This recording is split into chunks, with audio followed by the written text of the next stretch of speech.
अपने नेताओं को पार्टी की ज्यादा चिंता है, समाज की चिंता नहीं है। हमको समाज के लिए काम करना पड़ेगा। मैं तुम लोगों से दो बातें करता हूं। एक मुसलमान भाई अपने बच्चे को 4 साल का रहता है, उसका बच्चा तो मदरसा में लेके जाता है उसको। उस समाज के मस्जिद है, उस समाज में स्कूलें हैं, कॉलेज है। वो 4 साल के बच्चे को बताते हैं ये कुरान है बेटा, ये तेरे जीने मरने का रास्ता है, इसको लेके चल, तू आगे बढ़ना है तो तेरे को चलना पड़ेगा। तो वो समाज का पढ़ा लिखा आदमी से लेकर कागज चुनने वाला आदमी भी मस्जिद में एक जगह बैठता है और वो समाज को लेके चलते हैं। वो अपने बच्चे के हाथ में कुरान देता है। एक बौद्ध भाई जिनको कभी ये लोग सब लोग पूरे देश के लोग अछूत बोलते थे, आज देश में एक ताकत बन के उभर गए हुए। वो अपने बाप बच्चे के हाथ में बोलता है, बाबा साहब का एक ग्रंथ देता है, बुद्ध और उसका धम्म, ये बाबा साहब का एक ग्रंथ देता है और बोलता है बेटा ये रास्ते से चलो। उनके भी बौद्ध विहार चलते हैं, उनके भी कॉलेज चलते हैं, उनका भी मिशन चलता है। भिक्खू बन के समाज के लिए काम करते हैं। पढ़े लिखे लोग समाज को मदद करते हैं। पूरे देश से, दीक्षा भूमि से जो आदेश निकलते हैं पूरे देश के दलित बौद्ध भाई मान लेते हैं। वो भी समाज आगे बढ़ गया, उनका भी मिशन है। क्रिश्चियन लोगों का मिशन देखो, उनके चर्च है, स्कूल है, दवाखाने हैं। उनके लोगों के 16 साल की भी लड़की रहेगी तो सफेद कपड़े पहन के समाज के लिए काम करने से लग जाते हैं। ब्राह्मणों को देख लो, अपने बच्चे को आरएसएस में डालते हैं। पूरे मंदिरों में उनका कब्जा है, आज देश में राज है उनका। वो भी अपने बच्चे के हाथ में रामायण महाभारत देते हैं, उनको बताते हैं ये रास्ता है, तुम्हारे को बेटा आगे बढ़ना है, ये अपने इसमें अपना इतिहास है, इसको लेके चलो। आपको अगर आपके बच्चे ने बोला,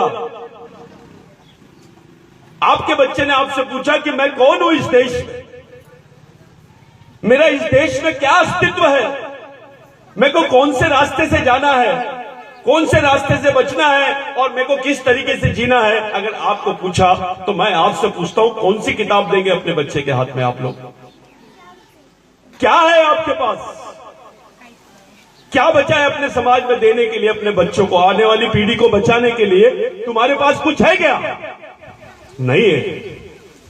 इतना टूट गया अपना समाज की एक किताब भी हम अपने बच्चों को नहीं दे सकते। रे बकरा भी अपने बच्चे को, बकरी भी पाल लेती है, गाय भी पालती है, कुत्ता भी पालता है अपने बच्चे को। इंसान और जानवर में एक फर्क है कि इंसानों का समाज है, उनकी संस्कृति है, उनके विचार है, जानवरों के नहीं है। हम लोगों को मंदिर मालूम है, भगवान मालूम है, लेकिन अपनी संस्कृति नहीं मालूम, अपने अधिकार नहीं मालूम, अपना जीवन का क्या रास्ता हो सकता है वो सब नहीं मालूम हमको। आपने बिरसा मुंडा को बिठाया, आज बिरसा मुंडा के बारे में आप लोगों ने इतना बड़ा काम किया कि जो नेताओं ने नहीं किया, लेकिन आपको मालूम होना चाहिए कि बिरसा मुंडा से हमारे समाज का रिश्ता क्या है, आदिवासियों का क्या रिश्ता है बिरसा मुंडा से। बिरसा मुंडा भगवान से बड़ा आदमी है। मैं तुमको पूछता हूं, देखो क्यों भगवान से बड़ा आदमी है, थोड़ा समझने की कोशिश करो। इस देश में आदिवासी अगर जिंदा है तो सिर्फ इसलिए जिंदा है क्योंकि उसके पास में जमीन है। आदिवासी अगर जिंदा है तो सिर्फ इसलिए जिंदा है क्योंकि उसकी पहचान है आदिवासी है और उसको आरक्षण है। 1898 में 1 लाख आदिवासी मरे थे, 1 लाख। और वो पूरे आदिवासियों का संघर्ष बिरसा मुंडा के नेतृत्व में चल रहा था। पूरे देश में ऐसा माहौल बन गया था कि आदिवासी पूरे विद्रोह कर रहे हैं और 1 लाख आदिवासी मारे गए। सेकेंड वर्ल्ड वॉर में भी इतने लोग नहीं मरे, द्वितीय विश्व युद्ध में भी जितने लोग नहीं मरे हैं उतने जमीन के लिए आदिवासी लोग मरे हैं।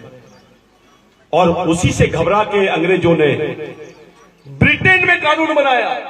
जब अंग्रेजों का 7 देशों पर राज्य था, उन्होंने कानून बनाया कि आदिवासी की जमीन गैर आदिवासी आदमी नहीं ले सकता है, और गैर आदिवासी तो क्या सरकार भी नहीं ले सकती है। यानी आदिवासी इस देश का मूल मालिक है। ये बिरसा मुंडा के आंदोलन से हमारे समाज में आया, देश ने जाना उसको और हमारे बीच में अधिकार मिले। आदिवासियों का अंगूठा लगा लेते थे, 2 गिलास पानी के लिए, 1 मुट्ठी चावल के लिए एक मुट्ठी नमक के लिए आदिवासियों के अंगूठे ले लिए इन्होंने और उनकी जमीनें हड़प लिए। ये बात बिरसा मुंडा को मालूम था, इसलिए बिरसा मुंडा ने एक कानून बनाया। तब कोई देश का संविधान नहीं था, तब जो भी चलता था अंग्रेजी हुकूमत के माध्यम से चलता था। एक तरफ से आदिवासी तीर कमठा से लड़ रहे थे, दूसरी तरफ से वो लोग बंदूकों से और तोप से लड़ रहे थे। उस लड़ाई में जीते और उस लड़ाई की वजह से आदिवासियों को इस देश में जमीनें मिलना शुरू हुई। आज जो तुम्हारे पास 5 एकड़, 2 एकड़, 3 एकड़, 4 एकड़, 5 एकड़ जमीन है, ये केवल और केवल बिरसा मुंडा के आंदोलन की वजह से है। किसी राजा ने नहीं दिया। राजाओं ने तो पंडों को जमीन दे दिया।